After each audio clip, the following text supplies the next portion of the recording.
Lakini yuko wapi bwana Mtume Muhammad? Yuko wapi? Hayupo, kaondoka katika hii dunia. Wewe na mimi ni nani mpaka ubakizwe uishi miaka 200? Ni nani? Tembea sana 60 70, hapo umekanyaga sana hatua yako kubwa, lakini mwisho wa siku utaingia katika barzakhi, katika maisha ambayo ukifika pale wewe ndio unakuwa mgeni.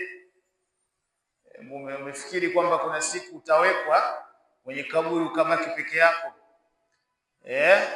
Ulimi yuko peke yake, lakini kuna wakati ulimi anasaidiwa mpaka na meno yanamzunguka ulimi.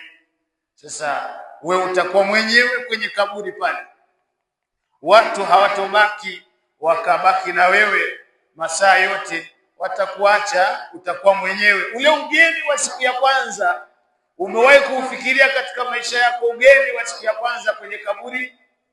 Leo hii ukitaka kwenda Japan, sawa, au Sweden, kuna watu unaweza ukawaambia bwana, niko sehemu fulani, nielekezeni nakata mtaa fulani nifike sehemu fulani nakotaka kwenda. Ule ugeni una nafuu.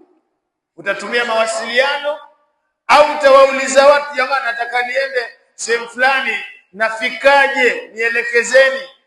Sawa, huo ni ugeni ambao wa duniani tu hapa upati tabu sana. Sasa sikwambii ugeni ambao hakuna kumuuliza.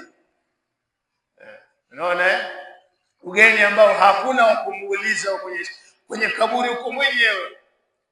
Hapo wanarudi walokusindikiza, zinarudi mali zilizokupeleka, unabaki peke yako na matendo yako. Umewahi kufikiria hiyo siku? Usifikiri kwamba ni siku ya mbali kwa kweli. Ni kesho hiyo ni kesho au baadaye.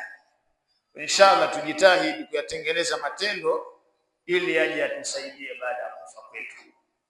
Kinyume na hapo tutakuwa tumefeli sana. Idha adhamati ummati ad-dunya